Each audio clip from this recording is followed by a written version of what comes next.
श्री अकाल टीवी 84 देख रहे सारे दर्शकों का स्वागत है। मैं हरप्रीत कौर ते बुलेटिन की शुरुआत करते हैं हेडलाइंस से नाल। भाजपा ने फूकिया लोक सभा चोणां दा बिगुल। प्रधानमंत्री नरेंद्र मोदी पुजे गुरदासपुर, रैली नूं कीता संबोधन। कांग्रेस नूं लिया निशाने ते। नहीं ऐलानिया गया पंजाब लई कोई विशेष पैकेज। 34 मिनटां दे भाषण च सिर्फ कांग्रेस नूं ही कोसिया गया। किसान खुदकुशियां, पानी ਅਤੇ आर्थिक संकट दे हल वजों मोदी ने कुछ ना दिता पंजाब नूं। सुखबीर बादल ने भी गाए मोदी दे सोले। पंजाब दी आम आदमी पार्टी दी लीडरशिप पुजी केजरीवाल दे दरबार। विधान सभा चोणां हारन तो बाद पहली बार केजरीवाल मिले पंजाब दे आगूआं नूं। सुखपाल खैरा ते भी कीती गई चर्चा। लोक सभा चोणां च मनप्रीत बादल हो सकदे ने कांग्रेस दे बठिंडा तो उम्मीदवार। पत्नी ते बेटे दा राजनीति च आउण ते कीता इनकार। कहा एक परिवार चों एक ही मैंबर नूं आउणा चाहीदा है राजनीति च। ते भगवंत मान दा सुखपाल खैरा ते निशाना। कहा खैरा दी भाभी दी हार दा कारण खैरा। कहा पिंड दी राजनीति विच नहीं देना चाहीदा दखल। ते हुणे ने खबरां दा विस्तार। प्रधानमंत्री नरेंद्र मोदी ने पंजाब विच रैली कीती। मोदी ने गुरदासपुर विच 34 मिनट लंबा भाषण दिता ते हर गल नाल कांग्रेस नूं निशाने ते लिया। पर पंजाब लई कोई नवे विकास प्रोजेक्ट जां कोई विशेष पैकेज नहीं ऐलानिया। मोदी ने करतारपुर साहिब गलियारे दे मुद्दे तो लैके 1984 सिख कतलेआम तक कांग्रेस नूं खूब रगड़े लाए। पर किसानी त्रासदी, पानी ते आर्थिक संकट दे हल वजों मोदी ने कुछ ना दिता।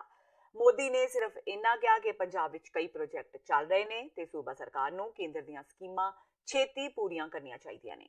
मोदी ने करतारपुर साहिब लांघे दा क्रेडिट अपनी सरकार नूं दिंदिआं कहा कि 4 किलोमीटर दे फर्क लई सिर्फ कांग्रेस जिम्मेवार है। उन्होंने कहा कि हुण केंद्र सरकार करतारपुर साहिब लई बेहद शानदार कॉरीडोर बनाएगी।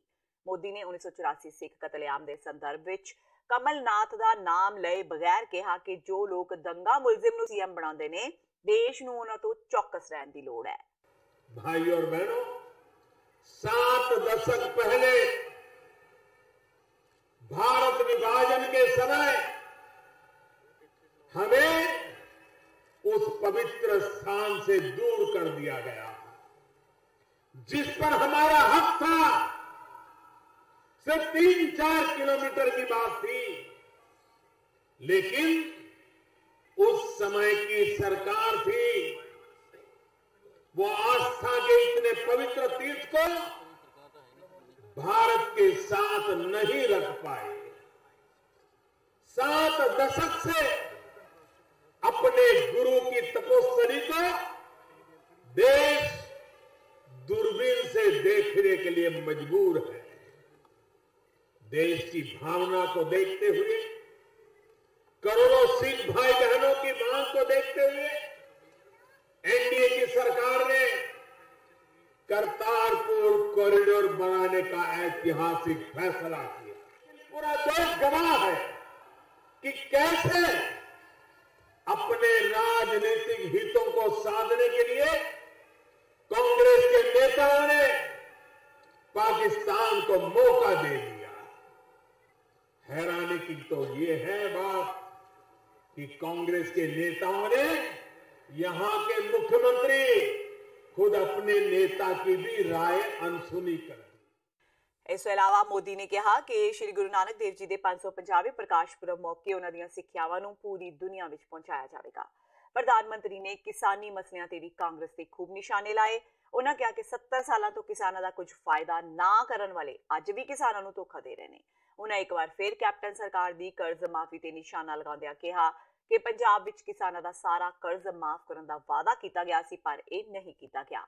उन्होंने संसद विच कर्ज माफी बारे रिकॉर्ड लैके गए सुनील जाखड़ ते भी तंज कस्या। मोदी ने दावा किया कि उन्होंने सरकार ने स्वामीनाथन कमीशन की रिपोर्ट लागू की है ते कांग्रेस ने हमेशा लारे ही लगाए। उन्होंने पंजाब लई शाहपुर कंडी बंद शुरू किए जाण, 11 लाख मुफ्त रसोई गैस कनैक्शन वंडन ते धार्मिक अदारियां नूं जीएसटी मुक्त करन ते अपनी सरकार दी पिठ भी थाप ली। मोदी दी रैली विच जिथे भाजपा दी सूबाई लीडरशिप ते अकाली नेता भी हाजिर सन, प्रकाश सिंह बादल सेहत ठीक ना होने कारण गैर हाजिर रहे, जो कि चर्चा का विषय रहा। अगले वर्ष गुरु नानक देव जी की 550वीं जन्म जयंती आने वाली है। केंद्र सरकार ने तय किया है कि गुरु नानक देव जी ने जो संदेश दिया, किरत करो, नाम जपो, वंड छको, इसको दुनिया के कोने कोने तक पहुंचाया जाए। इसी भावना के तहत देश की सभी राज्यों के अलावा दुनिया भर में समारोह का आयोजन किया जाएगा।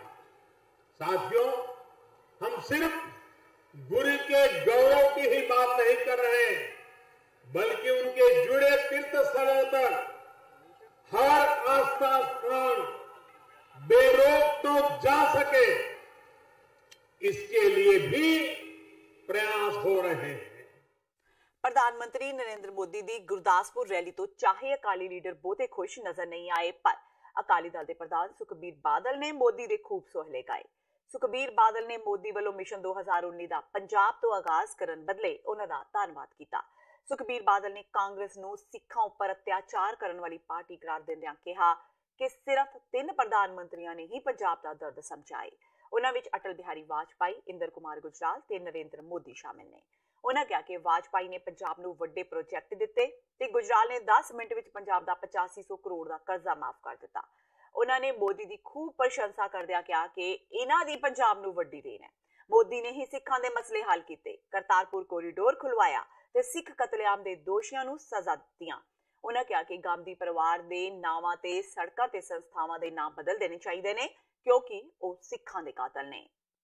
ਸਿਆਸੀ ਪਾਰਟੀਆਂ ਮਿਸ਼ਨ 2019 ਦੀ ਸ਼ੁਰੂਆਤ ਪੰਜਾਬ ਤੋਂ ਕਰ ਰਹੀਆਂ ਨੇ। ਅੱਜ ਪ੍ਰਧਾਨ ਮੰਤਰੀ ਨਰਿੰਦਰ ਮੋਦੀ ਨੇ ਗੁਰਦਾਸਪੁਰ ਵਿੱਚ ਪਹਿਲੀ ਚੋਣ ਰੈਲੀ ਕਰਕੇ ਲੋਕ ਸਭਾ ਚੋਣਾਂ ਲਈ ਬੀਜੇਪੀ ਦੀ ਮੁਹਿੰਮ ਵਿੱਢ ਦਿੱਤੀ।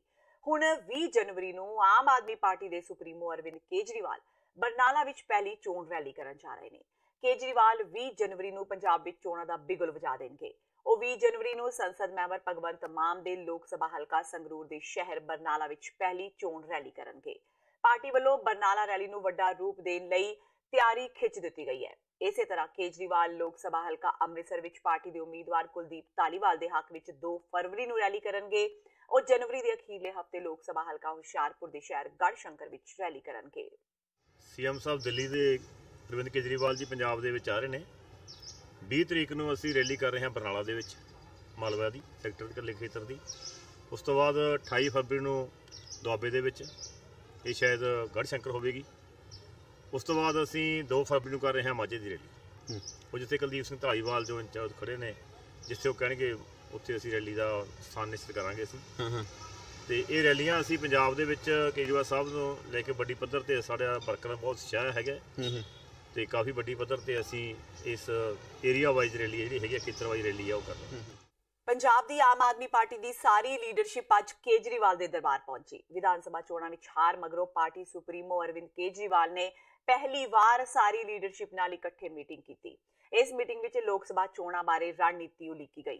ਕੇਜਰੀਵਾਲ ਨੂੰ ਮਿਲਣ ਪੰਜਾਬ ਦੀ ਕੋਰ ਕਮੇਟੀ ਦੇ 22 ਮੈਂਬਰ, ਪਾਰਟੀ ਦੇ ਸੰਸਦ ਮੈਂਬਰ ਤੇ ਵਿਧਾਇਕ, ਸਮੁੱਚੀ ਸੂਬਾਈ ਲੀਡਰਸ਼ਿਪ, ਲੋਕ ਸਭਾ ਚੋਣਾਂ ਲਈ ਐਲਾਨੇ 5 ਉਮੀਦਵਾਰ, ਜ਼ੋਨ ਪ੍ਰਧਾਨ, ਜ਼ਿਲ੍ਹਾ ਪ੍ਰਧਾਨ, ਹਲਕਾ ਇੰਚਾਰਜ, ਬਲਾਕ ਪ੍ਰਧਾਨ ਤੇ ਸਾਰੇ ਵਿੰਗਾਂ ਦੇ ਆਗੂ ਦਿੱਲੀ ਪਹੁੰਚੇ।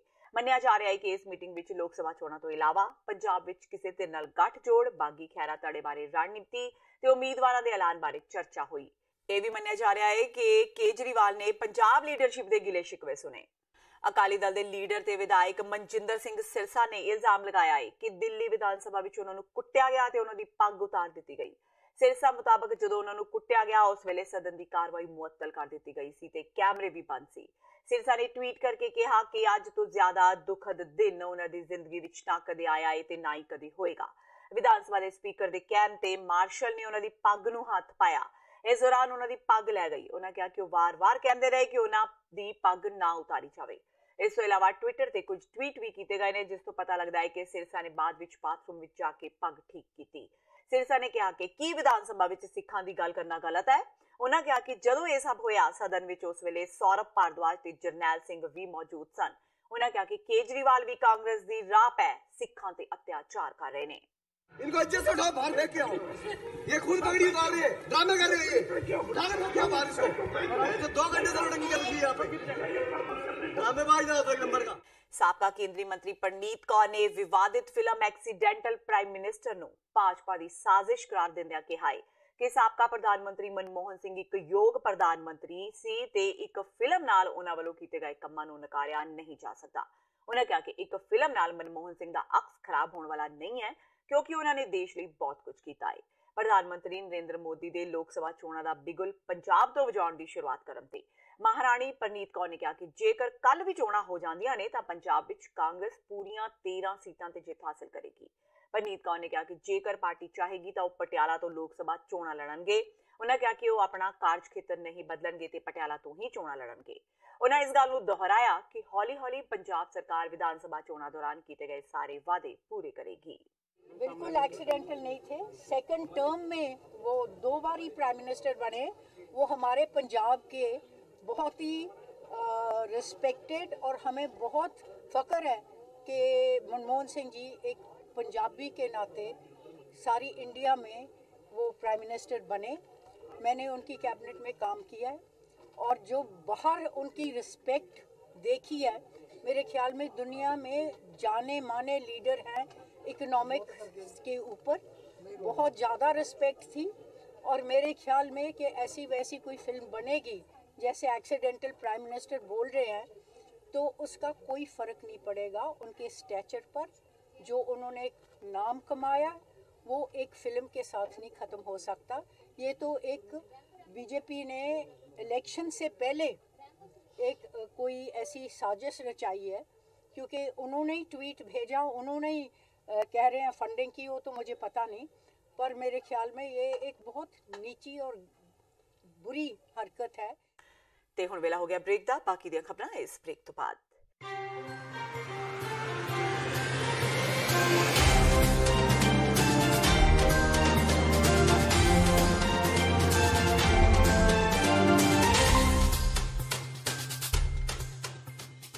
ਕੀ ਤੁਸੀਂ ਆਪਣੇ ਟੈਕਸਸ ਨੂੰ ਲੈ ਕੇ ਚਿੰਤਤ ਹੋ? ਤੁਸੀਂ ਆਪਣੀ ਕਮਾਈ ਲਈ ਮਿਹਨਤ ਕਰਦੇ ਹੋ, ਭਾਵੇਂ ਤੁਸੀਂ ਨੌਕਰੀ ਵਿੱਚ ਹੋਵੋ ਜਾਂ ਆਪਣਾ ਬਿਜ਼ਨਸ ਚਲਾਉਂਦੇ ਹੋ। ਜਦੋਂ ਟੈਕਸ ਭਰਨ ਦਾ ਸਮਾਂ ਆਉਂਦਾ ਤਾਂ ਤੁਹਾਨੂੰ ਇੱਕ ਭਰੋਸੇਯੋਗ ਟੈਕਸ ਅਕਾਊਂਟੈਂਟ ਦੀ ਲੋੜ ਹੈ ਜੋ ਟੈਕਸ ਬੈਲੈਂਸ ਦਾ ਤੁਹਾਡੇ ਪੱਖ ਵਿੱਚ ਜਾਣਾ ਯਕੀਨੀ ਬਣਾਵੇ। ਸਿਆਟਲ ਦੀ ਜਾਣੀ ਪਛਾਣੀ company Accurate Accountants and Taxes ਤੁਹਾਡੀ ਸੇਵਾ ਵਿੱਚ ਹਾਜ਼ਰ ਹੈ। ਅਸੀਂ ਹਰ ਤਰ੍ਹਾਂ ਦੇ ਟੈਕਸ ਭਰਨ ਵਿੱਚ ਤੁਹਾਡੀ ਮਦਦ ਕਰਾਂਗੇ। ਟੈਕਸ ਸੰਬੰਧੀ ਕਿਸੇ ਵੀ ਤਰ੍ਹਾਂ ਦੇ ਸਵਾਲ ਲਈ ਅੱਜ ਹੀ ਸਾਡੇ ਤੱਕ ਪਹੁੰਚ ਕਰੋ। Accurate Accountants and Texas.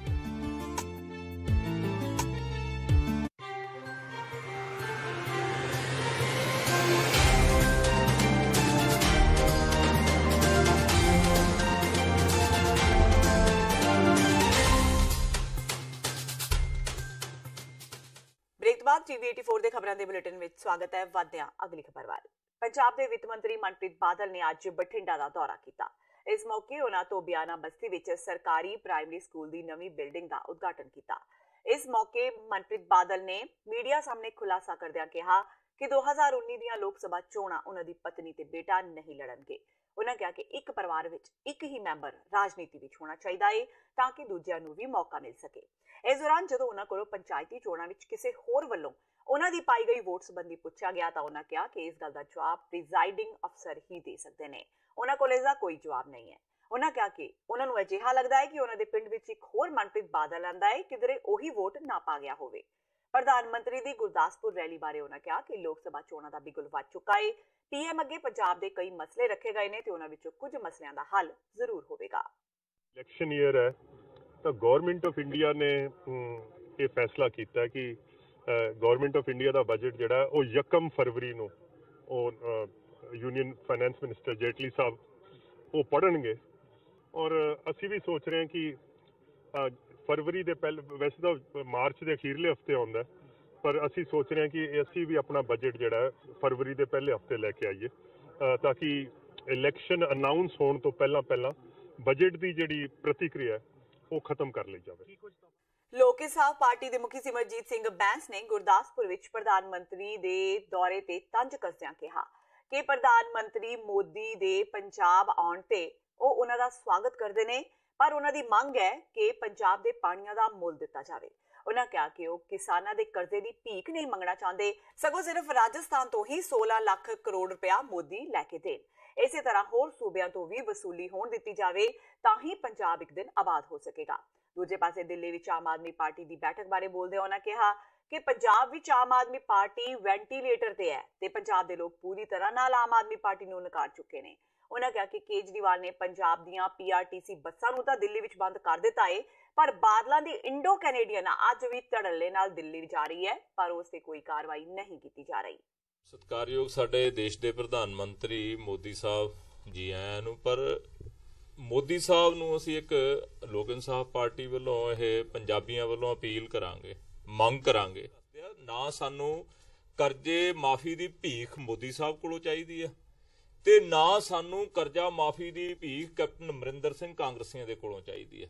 ਸਾਨੂੰ ਸਾਡਾ ਹੱਕ ਚਾਹੀਦਾ, ਉਹ ਹੱਕ ਜਿਹੜਾ 16 ਨਵੰਬਰ 2016 ਨੂੰ ਪੰਜਾਬ ਵਿਧਾਨ ਸਭਾ ਦੇ ਅੰਦਰ ਪਾਸ ਹੋ ਕੇ ਕਾਨੂੰਨ ਬਣ ਚੁੱਕਿਆ ਕਿ ਅਸੀਂ ਰਾਜਸਥਾਨ ਤੋਂ ਪਾਣੀ ਦੀ ਕੀਮਤ ਲੈਣੀ ਹੈ 16 ਲੱਖ ਕਰੋੜ ਰੁਪਈਆ, ਕੱਲੇ ਰਾਜਸਥਾਨ ਤੋਂ, ਹਰਿਆਣਾ ਤੇ ਦਿੱਲੀ ਵੱਖਰਿਆ। ਜੇ 16 ਲੱਖ ਕਰੋੜ ਰੁਪਈਆ ਸਾਡੀ ਡਿਮਾਂਡ ਹੈਗੀ ਮੋਦੀ ਸਾਹਿਬ ਕੋਲੋਂ, ਗੈਰ ਕਾਨੂੰਨ ਤੌਰ ਤੇ ਸਾਡਾ ਪਾਣੀ ਪੰਜਾਬ ਦਾ ਖੋ ਕੇ ਰਾਜਸਥਾਨ, ਹਰਿਆਣਾ ਤੇ ਦਿੱਲੀ ਨੂੰ, ਕਮ ਸੇ ਕਮ ਜਿਹੜਾ ਕਾਨੂੰਨ ਪੰਜਾਬ ਵਿਧਾਨ ਸਭਾ ਦੇ ਵਿੱਚ 16 ਨਵੰਬਰ 2016 ਨੂੰ ਪਾਸ ਹੋ ਚੁੱਕਿਆ ਉਹਦੀ ਕੀਮਤ ਦਿਓ ਸਾਨੂੰ।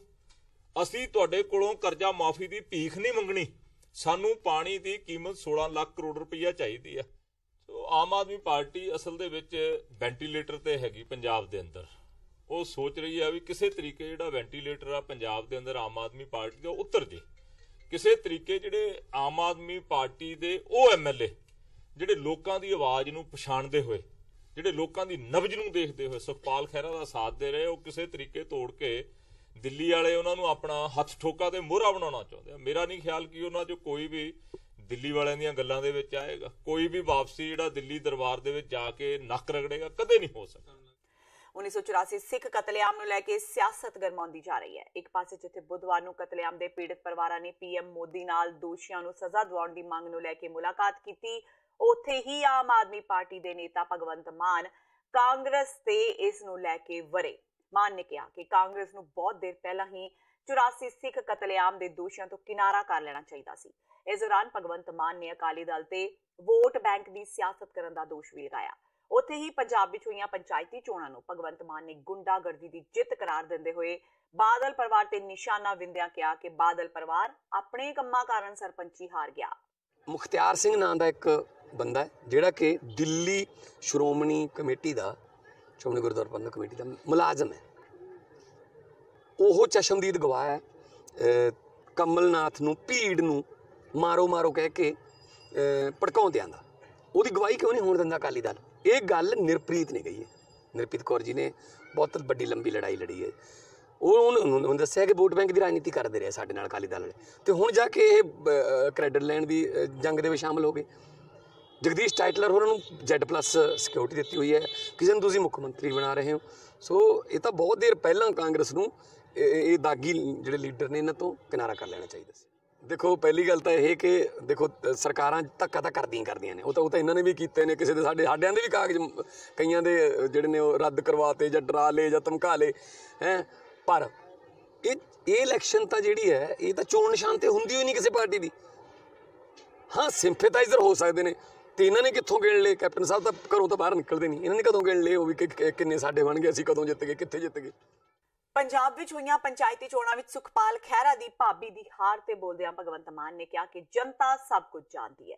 ਦੱਸ ਦੇਈਏ ਕਿ ਖਹਿਰਾ ਦੀ ਭਾਬੀ ਪੁਲੱਥ ਦੇ ਪਿੰਡ ਰਾਮਗੜ੍ਹ ਤੋਂ ਚੋਣ ਲੜੀ, ਜਿੱਥੇ ਖਹਿਰਾ ਚੋਣ ਏਜੰਟ ਸਨ, ਪਰ ਖਹਿਰਾ ਨੂੰ ਆਪਣੇ ਹੀ ਪਿੰਡ ਵਿੱਚੋਂ ਹਾਰ ਦਾ ਸਾਹਮਣਾ ਕਰਨਾ ਪਿਆ। ਮਾਨ ਦਾ ਕਹਿਣਾ ਹੈ ਕਿ ਪੰਚਾਇਤੀ ਚੋਣਾਂ ਵਿੱਚ ਪਾਰਟੀਆਂ ਨੂੰ ਕਿਸੇ ਤਰ੍ਹਾਂ ਦੀ ਦਖਲਅੰਦਾਜ਼ੀ ਨਹੀਂ ਕਰਨੀ ਚਾਹੀਦੀ।